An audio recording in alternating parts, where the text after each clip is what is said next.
बिस्मिल्लाहिर्रहमानिर्रहीम। कभी कभी एक औरत वो काम कर जाती है जिसकी उसे तवक्को नहीं की जाती। जो लोग औरत को पैरों की जूती समझते हैं वो ये बात तस्लीम कर लें कि औरत के बगैर मर्द का भी वजूद नहीं। औरत चाहे किसी भी रूप में है मगर मर्द उसके बगैर अधूरा है। और आजकल तो इतना तरक्की याफ्ता दौर है कि औरत मर्द के शाने से शाना मिलाकर काम करती है, बल्कि कई शोबों में तो वो मर्दों को भी पीछे छोड़ देती है। कुछ औरतें ऐसी होती हैं जो औरत के नाम पर भी धब्बा होती हैं, जो अपने मतलब के लिए इतना नीचे गिर जाती हैं कि उनको औरत कहना भी औरत की तस्दील है। मगर वहीं मेरा सामना ऐसी औरतों से भी हुआ है जिनकी तारीफ लिखने के लिए लफ्ज़ ही नहीं मिलते, क्योंकि ऐसी औरतें किसी तारीफ की मोहताज नहीं होती। हर कामयाब मर्द के पीछे एक औरत का हाथ होता है। ये एक जुमला मेरी सारी जिंदगी की इक्कासी करता है। उस औरत ने वो कर दिखाया था जो मुझसे ना हो पाया था। उसे एक औरत की वजह से ही मेरी जिंदगी में उतार चढ़ाव आए थे, मगर आखिरकार जीत उसकी ही हुई थी। एक औरत चाहे तो कुछ भी कर सकती है। मैं अपना कचरे का बोरा उठाए चल रहा था। जहां कहीं कचरे का ढेर नजर आता वहीं उसके पास खड़ा होकर मैं कचरा चुनने लगता। अब मुझे इस काम से कराहियत नहीं आती थी, ना ही मुझ पर लोगों की बातें कोई असर करती थी। मेरा ज़मीर मुर्दा हो चुका था और मैं किसी की बात पर तवज्जो नहीं देता था। रोजाना की बुनियाद पर मेरा सामना हजार तरह के लोगों से होता था। कई नजरें थीं जो बैक वक्त मुझ पर उठ रही होती थी। उन नजरों में ज्यादातर मेरे लिए कराहियत और घिन ही होती थी। चंद एक थे जो मुझे अफसोस भरी नजरों से देखते थे। ये ऐसे लोग थे जो मेरी जान पहचान वाले थे, जो अक्सर मुझे देखकर अफसोस से सर हिलाते मेरे पास से गुजर जाते थे। मगर मैं अब इन सब फिक्रों से आज़ाद हो चुका था कि लोग क्या कहेंगे और क्या नहीं। मैंने बहुत पहले ही लोगों की परवाह करना छोड़ दिया था। मुझे इल्म हो गया था कि ये दुनिया आपको किसी भी सूरत में जीने नहीं देती। अगर आप खुश हैं तो उस दुनिया से आपकी खुशियां हजम नहीं होंगी, और अगर आप खफा हैं तो भी हजार तरह के सवाल किए जाएंगे। अगर आप कचरा चुनने वाले हों तो भी बातें करने वाले आप पर बातें करेंगे। इसके बरक्स अगर आप मुंह में सोने का चम्मच लेकर पैदा हुए हों तो भी आपको अपने इर्द गिर्द बहुत से ऐसे लोग मिल जाएंगे। हम लोग अपनी आधी जिंदगी इस चक्कर में बर्बाद कर देते हैं कि लोगों को क्या जवाब देंगे। जितना मेरा अंदाजा है यह तजुर्बा था, ऐसे लोग मिल जाएंगे जो आपको इस खौफ में घेरे रखेंगे कि लोग क्या कहेंगे। हम लोग अपनी आधी जिंदगी इस चक्कर में बर्बाद कर देते हैं कि लोगों को क्या जवाब देंगे। जितना मेरा अंदाजा या मेरा तजुर्बा था उसके मुताबिक हम किसी के मुंह के आगे हाथ नहीं दे सकते। जिसने बोलना होता है वो बोलता ही रहता है। बस इसमें बेहतर यही है कि हम लोग अपने कान बंद कर लिया करें। यही काम मैंने भी किया था। चाहे मैं कचरा ही चुनता था, लेकिन मैं किसी के आगे किसी किस्म का जवाब दे नहीं था। मेरे नसीब मुकद्दर में कचरा चुनना लिखा था, तो फिर मैं कैसे अपने नसीबों से लड़ सकता था। मैंने तो अपनी तरफ से कितनी ही कोशिशें की थी, मगर फिर भी मेरी बदनसीबी जीत गई थी। और फिर मैंने अपनी बदनसीबी को खुशी खुशी कबूल कर लिया था, क्योंकि इसके अलावा और कोई चारा भी तो नहीं था। मैं सुबह मुंह अंधेरे ही घर से निकल आता था। घर क्या था, बस एक कच्चा पक्का कमरा ही था जिसमें मैं रिहाइश पजीर था। आगे पीछे कोई था नहीं, सो किसी चीज़ की परवाह भी नहीं थी। कचरा चुनकर एक दो वक्त की रोटी मिल जाया करती थी। अल्लाह अल्लाह खैर सलाह।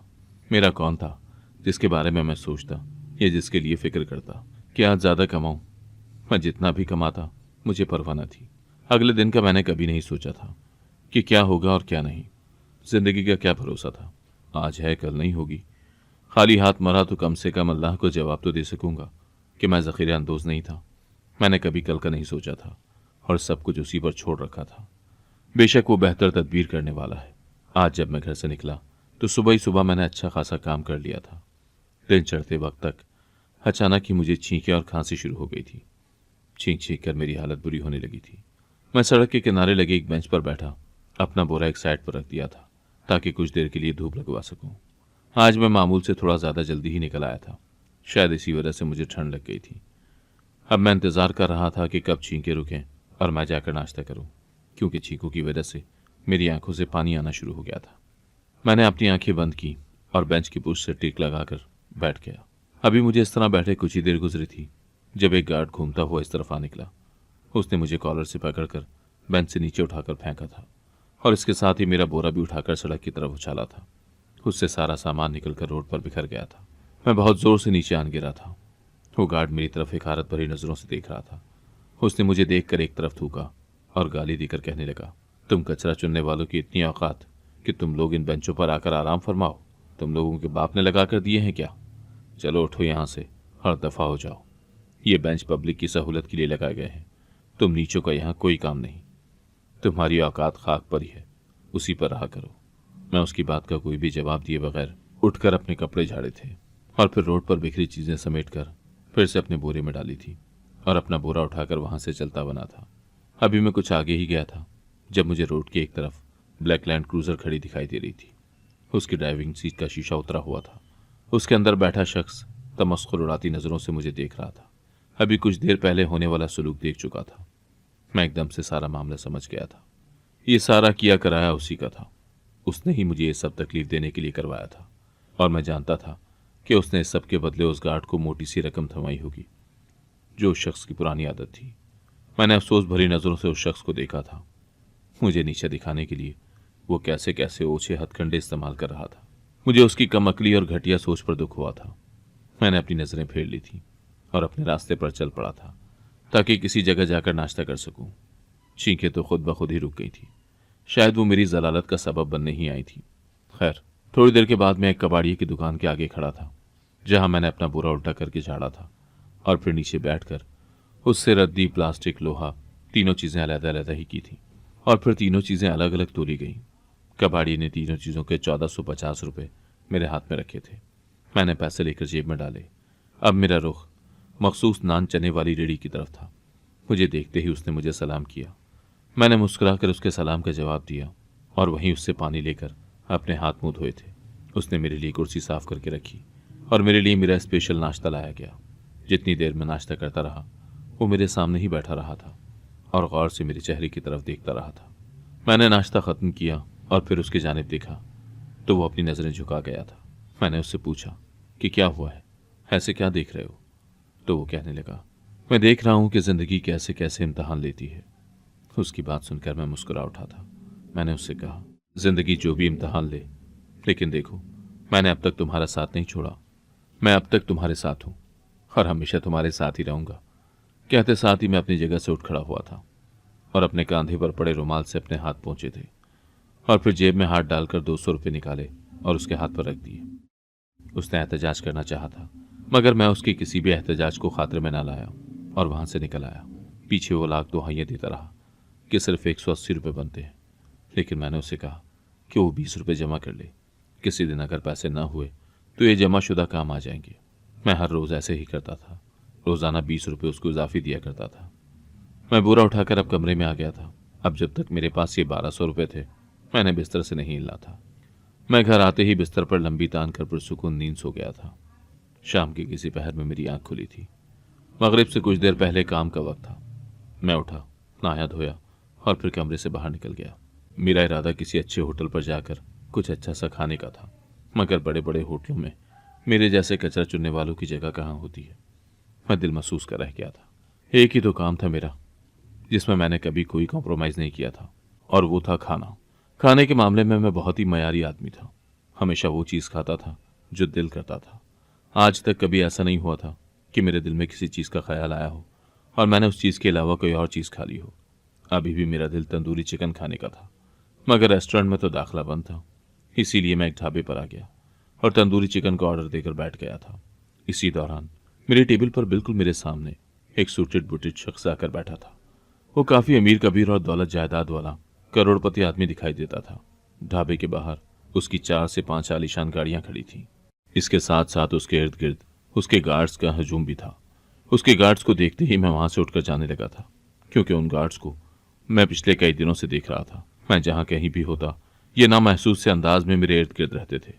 मुझे ऐसा लगता था जैसे ये मुझ पर चुपचाप नजर रख रहे थे।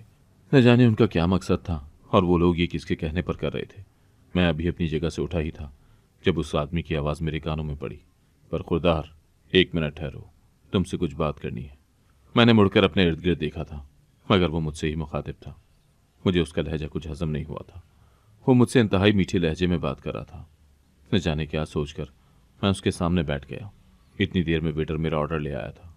वो शख्स बिना मुझसे पूछे मेरे साथ मेरे खाने में शरीक हो चुका था। मैंने खूनखार नज़रों से उसे देखा था, जिस पर वो बोला कि बिल मैं पे कर दूंगा। मैंने खाने से हाथ खींच लिए थे और फिर से अपना अलहदा ऑर्डर दे दिया था। वो करोड़पति आदमी खाना खाने के साथ साथ अपनी बात शुरू कर चुका था। मैंने जैसे ही उसकी बात सुनी, मुझे गले में एक जोरदार किस्म का फंदा लगा था। मैंने फौरन से पानी का गिलास उठाकर मुंह को लगाया था और हैरान को नज़रों से उस आदमी को देखने लगा, जैसे मैं यकीन करना चाह रहा हूँ कि जो मेरे कानों ने सुना है वो वाकई सच है या फिर मेरी समात का धोखा। मगर उसकी जवाब तलब नज़रों ने मुझे ये बावर करवा दिया था कि वाकई जो मैंने सुना था वो बिल्कुल सच था। मैंने बेख्तियार सर उठाकर अपने रब की तरफ देखा था। वाकई किसी ने सच कहा था कि दुनिया गोल है। इंसान जहाँ से चलता है एक न एक दिन घूम फिर कर दोबारा उसी जगह पर आकर खड़ा हो जाता है। मेरे साथ भी कुछ ऐसा ही हुआ था। मुझे समझ नहीं आ रही थी कि मैं किस मुंह से अपने रब का शुक्र अदा करता, क्योंकि जो कुछ मेरे साथ हुआ था वो नामुमकिनात में से ही था। मेरा नाम सरफराज है। मेरी उम्र 35 साल है। जो कहानी मैं आपको सुनाने जा रहा हूँ वो ज़्यादा पुरानी नहीं है, बल्कि हालिया सालों की ही है। मैं काफ़ी अमीर कबीर ख़ानदान में पैदा हुआ था, या यूं कह लें कि मैं मुंह में सोने का चम्मच लेकर पैदा हुआ था, क्योंकि मेरा ख़ानदान जद्दी पुश्ती करोड़पति था। बाप दादा की कई कंपनियां, कई कारोबार थे। अल्लाह का दिया सब कुछ था हमारे पास। अल्लाह ने हमें खूब छप्पड़ फाड़ कर दिया था। सोने पर सुहागा। अम्मा भी काफ़ी ऊंचे ख़ानदान से थी। मेरे नाना और दादा बिजनेस पार्टनर्स थे। एक फैमिली पार्टी में अब्बा और अम्मा एक दूसरे से मिले और दोनों की आपस में अंडरस्टैंडिंग हो गई। पहले दोनों दोस्त बने और फिर बात मोहब्बत तक आ पहुंची। दोनों ने अपने अपने घरों में बात की तो किसी को भी इस चीज़ पर एतराज़ ना हुआ, क्योंकि दोनों का स्टेटस एक जैसा था।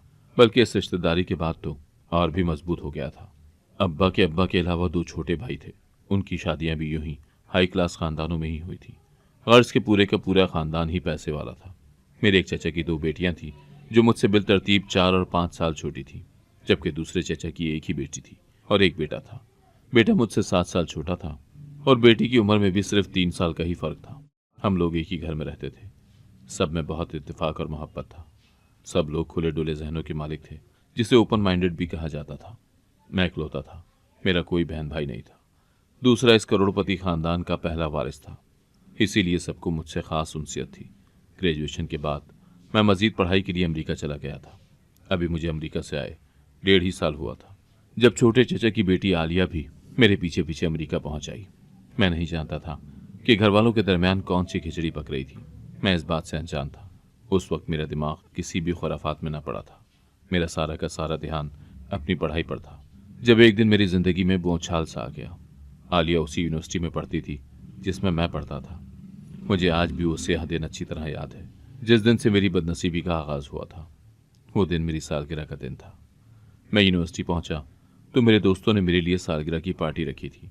पूरा दिन हम सब लोग इंजॉय करते रहे थे। इस दौरान मेरा ध्यान मुसलसल मोबाइल की तरफ लगा रहा था, मगर पूरा दिन गुजर गया था। ना ही उसकी तरफ से कोई कॉल आई थी और ना ही कोई मैसेज। मुझे बहुत टेंशन होने लगी थी। मैंने बेतहाशा बार उसके नंबर पर कॉल्स की थी, मगर उसका नंबर मुकम्मल स्विच ऑफ आ रहा था। ऐसा तो इन 4 सालों में कभी भी नहीं हुआ था कि कभी उसका नंबर बंद हुआ हो, बल्कि वो तो मेरी सालगिरह के दिन सबसे पहले मुझे मुबारकबाद देती थी। मगर इस मर्तबा न जाने उसे क्या हो गया था। वो मेरी क्लासमेट थी, छुई मुई सी नाजुक लड़की। वो मुझे उसी वक्त पसंद आ गई थी जब कॉलेज के पहले दिन मैंने उसे रैगिंग से बचाया था। वो बहुत अच्छी थी, ना सिर्फ शक्ल सूरत बल्कि उसकी आदत, उसकी बातें भी मन को मोह लेने वाली थी। उसका नाम फरिया था। मैं और फरिया पिछले 4 साल से दोस्ती के रिश्ते में बंधे थे। कहने को तो ये सिर्फ दोस्ती का रिश्ता था, मगर बात इससे कहीं आगे निकल चुकी थी और इस बात को हम दोनों में से कोई एक भी तस्लीम नहीं कर रहा था। हम एक दूसरे की पल पल की खबर रखते थे, मगर न जाने क्यों आज उसका नंबर बंद मिल रहा था। मेरा उससे कोई राब्ता नहीं हो सका था, जिसकी वजह से मैं अजीब सी कैफियत का शिकार हो चला था। ऊपर से मेरे घर से आई कॉल पर मिलने वाली खबर ने मुझे मजीद सीखपा कर दिया था। मेरे अब्बा ने मेरी और आलिया की मंगनी की अनाउंसमेंट कर दी थी। मैं आलिया को अपनी बहन समझता था और हमेशा उसे बहनों वाली नज़र से ही देखा था। जब मैंने एहतजाज करने की गर्ज से अपनी अम्मा को कॉल की कि आलिया न जाने क्या सोचेगी, उसको कितना बुरा लगेगा जब वो ये खबर सुनेगी, मगर मेरी अम्मा ने जो खबर मुझे सुनाई उससे मेरे कान साए साए करने लगे थे। अम्मा ने मुझे बताया कि अब्बा ये सब आलिया के कहने पर ही कर रहे हैं। उसी ने मेरे अब्बा को कॉल करके कहा था कि हम दोनों एक दूसरे से मोहब्बत करते हैं, एक दूसरे से शादी करना चाहते हैं। इसीलिए मेरे अब्बा ने मंगनी की अनाउंसमेंट की थी। मुझे अम्मा की बात पर यकीन ना आया था। ज़रूर अम्मा को कोई गलतफहमी हुई थी। मैंने सुबह आलिया से मिलकर बात करने का सोचा और फिर अपने कमरे की जानिब चल पड़ा। जैसे ही कमरे में आकर मैंने लाइट ऑन की, मुझे हैरत का शदीद झटका लगा था। मेरा पूरा कमरा गुब्बारों और फूलों से सजा हुआ था। दीवारों के बीचे बीच सालगिरह मुबारक लिखा हुआ था और आलिया बड़ी शान से मेरे बिस्तर पर विराजमान थी। मुझे देखते ही वो सालगिरह विश करती मेरी तरफ आई थी। उसने पास रखी टेबल पर पड़े केक को काट कर टुकड़ा मेरी तरफ बढ़ा दिया और इसके साथ ही मुझे मंगनी की एडवांस मुबारकबाद भी देने लगी। उसका लहजा इंतहाई बोल्ड था। मैंने जो सोचा था कि उससे आराम से बात करूंगा, उसको रात के इस वक्त बॉय हॉस्टल में अपने कमरे में मौजूद देखकर मेरा दिमाग भग से उड़ा था और मेरा पारा एकदम हाई हुआ था। न जाने किस किस ने उसे यहाँ मेरे कमरे में आते हुए देखा होगा। लोग मेरे बारे में न जाने क्या क्या सोच रहे होंगे। इस सब चीज़ों ने मिलकर मेरे गुस्से को सवानेज़े पर पहुंचा दिया था। मैंने एकदम से जोरदार थप्पड़ आलिया की गाल पर दे मारा था। थप्पड़ की शिद्दत इतनी शदीद थी कि आलिया पूरी घूम कर रह गई थी। मेरा गुस्सा फिर भी कंट्रोल में ना आ रहा था। मैंने कुछ देर में ही कमरे का हशर नशर बिगाड़ कर रख दिया था, ये जाने बगैर कि इस सब में मैं अपना ही नुकसान कर रहा हूँ। मैं समझा था कि थप्पड़ खाकर उसको अकल आ गई होगी, मगर वो थोड़ी देर के बाद फिर से मेरे सामने खड़ी थी। उसने मुझे कहा कि वो मुझसे मोहब्बत करती है और मुझसे शादी करना चाहती है। मैंने बहुत मुश्किल से अपना गुस्सा कंट्रोल किया था। मैं दोबारा उस पर हाथ नहीं उठाना चाहता था। मैंने उसको कहा कि देखो आलिया, तुम मेरी बहनों जैसी हो। मैंने कभी तुम्हारे बारे में ऐसा वैसा कुछ नहीं सोचा, इसीलिए बेहतर यही है कि तुम भी ऐसा कुछ ना सोचो। मैं अब्बा को खुद मना कर दूंगा। मगर मेरी बात सुनकर आलिया कहने लगी कि तुम क्यों मना करोगे, तुम ऐसा नहीं कर सकते। मैं तुमसे मोहब्बत करती हूँ, मैं तुम्हारे बगैर नहीं रह सकती। आलिया ने मेरे पास आते हुए कहा था। मैंने उसे खुद से दूर धकेला और उसे कहा कि मैं तुमसे मोहब्बत नहीं करता, मैं किसी और से मोहब्बत करता हूँ और शादी भी उसी से करूँगा। मुझे समझ नहीं आई थी कि अपनी मोहब्बत का जिक्र करके मैंने कितनी बड़ी मुसीबत अपने सर मोल ली थी। मेरी बात को सुनते ही आलिया की आंखों में मिर्चें सी भरने लगी थी। इससे पहले कि मैं कुछ और समझता, आलिया ने फौरन से अपने कपड़े फाड़े और फिर जोर जोर से चिल्लाना शुरू कर दिया था। कुछ ही देर में कमरे में अच्छा खासा मजमा लग चुका था। अमेरिकन पुलिस मुझे गिरफ्तार करके जेल ले गई थी। अगली सुबह मेरी गिरफ्तारी की खबर शहर सुर्खियों पर थी। अब्बा और चचा अगले ही दिन अमेरिका पहुंच चुके थे। उन्होंने मेरी जमानत भी करवा ली थी, लेकिन बदनामी का जो दाग मुझ पर लग चुका था वो धुलने वाला नहीं था। उस पर मोहर आलिया की प्रेस कॉन्फ्रेंस ने लगा दी थी, जिस पर उसने रोते हुए बयान दिया था कि वो सिर्फ मुझे सालगिरह और मंगनी की मुबारकबाद देने आई थी, मगर मैंने शराब के नशे में उसकी इज्जत पर हाथ डाला था और उसको हिरासत करने की कोशिश की थी। मुझे यूनिवर्सिटी से निकाल दिया गया था। घर आकर मुझ पर बेहद दबाव डाला गया कि मैं आलिया से शादी कर लूं, मगर मैं अपनी जिद पर अड़ा रहा था। मुझे लगता था कि सब मेरी बात का यकीन करेंगे, मेरे माँ बाप मेरा साथ देंगे, मगर किसी ने मेरा यकीन नहीं किया था। दूसरी तरफ फरीहा के मैसेज ने मेरी आधी जान निकाल दी थी। उसके बाप ने उसकी शादी कहीं और तय कर दी थी। मैंने अपने घर वालों को बहुत मनाया, मगर वो नहीं माने थे। दूसरी तरफ मैं जिस फरीहा के लिए लड़ रहा था उसको भी मेरे किरदार पर शक हो चला था। उसने मुझे मैसेज करके पूछा था कि आलिया ने प्रेस कॉन्फ्रेंस में जो कुछ कहा था वो सच है या झूठ। उसका मैसेज सुनकर मेरे दिल में छनाके से कुछ टूटा था। वो लड़की जिसको मेरे एक एक पल की खबर थी, मेरे अंदर बाहर के हाल से वाकिफ थी, अब वो भी मुझसे मेरे किरदार की गवाहियां मांग रही थी। मैंने उस वक्त फरीहा की सारी चैट डिलीट की थी, फिर उसके बाद उसका नंबर भी ब्लॉक करके डिलीट कर दिया था। जब एतबार ही नहीं था तो फिर क्या फ़ायदा था ऐसे रिश्ते का। दूसरी तरफ आलिया बहुत खुश थी, क्योंकि अब्बा ने मेरे सामने शर्त रख दी थी कि अगर मैं इस घर में रहना चाहता हूँ तो मुझे आलिया से शादी करनी होगी, और आलिया को लगता था कि मैं दौलत के लिए उससे शादी कर लूँगा। मैं किसी भी तरह आलिया की घटिया चाल को कामयाब नहीं होने देना चाहता था। अगले ही दिन अब्बा ने मुझे तमाम जायदाद से आग कर दिया था और सारी जायदाद आलिया के भाई फरहान के नाम कर दी थी, क्योंकि मेरे बाद वही सारी जायदाद का इकलौता हकदार था। मुझसे मेरा credit card, bank balance, mobile phone, गाड़ी, बाइक सब कुछ छीन लिया गया था, क्योंकि ये सब कुछ मेरे बाप का ही दिया गया था। मेरे पास अपना कुछ भी ना था। मैं महज जिस्म पर मौजूद एक लिबास और पैरों में पहनी हुई चप्पलों के अलावा वहाँ से 1 रुपया भी साथ लेकर नहीं निकला था। मेरा इरादा था कि जल्दी किसी जगह नौकरी करके अपने पैरों पर खड़ा हो जाऊंगा, मगर आलिया और फरहान ने अब भी मेरा पीछा न छोड़ा था। वो जिस जगह मैं काम की बात करता वहीं पहुंचे होते और लोगों को पैसे खिलाकर मुझे ना रखने का कह देते। मैं बहुत सी जगहों पर काम के लिए गया था, मगर हर जगह पर उन्हीं की रिश्वत चली थी, फिर चाहे वो काम छोटा होता या कोई बड़ा। आखिरकार अपना पेट पालने के लिए मुझे कचरा चुनना पड़ा था। ये सितम ज़रीफ़ी ही थी या फिर मेरी बदनसीबी कि करोड़पति आदमी का बेटा होने के बावजूद मैं सड़क पर कचरा चुन रहा था। मैंने सोच लिया था कि जब मेरे पास पैसा आएगा मैं आलिया और फरहान से गिन गिन कर बदले लूंगा, मगर उसके लिए मेरे पास पैसा होना जरूरी था, जो वो मेरे पास आने नहीं देते थे। मगर आज जब पैसा खुद चलकर मेरे पास आया था, तो मैं क्यों कर उसे ठुकरा कर कुफराने नेमत करता। उस करोड़पति आदमी ने मुझे कहा कि अगर मैं उसकी बेटी से शादी करूंगा तो वो अपनी आधी जायदाद मेरे नाम कर देगा। मैंने लम्हे की देर किए बिना ही हामी भर ली थी। आलिया से शादी मुझे करनी नहीं थी और फरीहा क्यों कर एक कचरा चुनने वाले से ब्याह कर दी। इसीलिए मैंने उस करोड़पति की बेटी से ही शादी का फैसला कर लिया था। बदले में मुझे आधी जायदाद भी तो मिल रही थी। मेरे हामी भरने पर वो आदमी बहुत खुश हुआ और फिर मुझे अपने साथ एक बंगले में ले गया और मुझे कहा कि मैं शादी तक यहीं रहूंगा, उसके बाद वो ये बंगला मेरे नाम कर देगा। उसने रातों रात मेरे लिए नई गाड़ी का इंतजाम भी कर दिया था। बंगले में मेरी ज़रूरत की हर चीज़ थी। महज एक हफ्ते बाद ही मैं उस अमीर आदमी की आधी जायदाद का मालिक बन गया था। वो आदमी अपने वादे का सच्चा था। निकाहनामे पर दस्तखत करते साथ ही उसने मुझे जायदाद के कागजात पकड़ा दिए थे।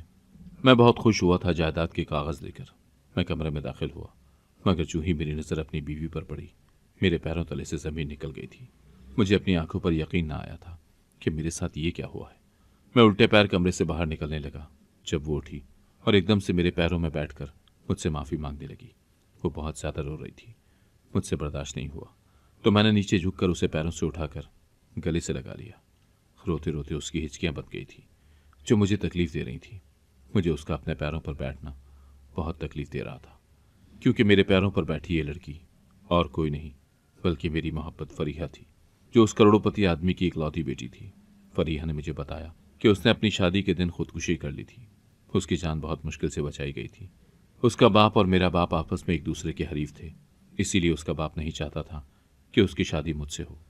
दूसरी तरफ जब मुझे जायदाद से आग करके निकाल दिया गया, तो उस सूरत में भी उसका बाप नहीं माना कि मैं कंगला उसकी बेटी को क्या दूंगा। मगर आखिरकार फरीहा ने अपने बाप को मनाकर ही दम लिया था। बाप को मनाने के बाद फरीहा ने मुझसे राब्ते की बहुत कोशिशें की, मगर मेरा उससे कोई राब्ता ना हो सका। लेकिन उसने अपने गार्ड से पूरी नज़र मुझ पर रखवाई हुई थी। फिर उसने अपने बाप को मजबूर किया कि वो जाकर मुझसे बात करे, क्योंकि कहीं ना कहीं फरीहा को भी अंदाज़ा था कि उसने मुझे हर्ट किया था। इसीलिए अगर वो सीधे तरीके से मुझसे आकर बात करेगी या मुझे कुछ कहेगी तो मैं उसकी बात नहीं मानूंगा। इसीलिए उसने अपने बाप का सहारा लिया और यूं वो चुपके से मेरी ज़िंदगी में दाखिल हो गई और मेरी ज़िंदगी को जन्नत बना दिया। आज मैं करोड़पति हूँ तो सिर्फ और सिर्फ फरीहा की वजह से। अगर वो उस वक्त मेरी मोहब्बत में आकर मुझसे शादी न करती और अपने बाप की जायदाद मेरे नाम न कराती, तो मैं आज भी किसी कचरे के ढेर से कचरा चुन रहा होता। अगर आपको आज की कहानी पसंद आई है तो वीडियो को जरूर लाइक कीजिएगा और अपने दोस्तों के साथ भी शेयर कीजिएगा। और हाँ, अगर आपने अभी तक हमारा चैनल सब्सक्राइब नहीं किया तो जरूर सब्सक्राइब करें। मिलते हैं कल एक नई और दिलचस्प कहानी के साथ। अल्लाह हाफिज।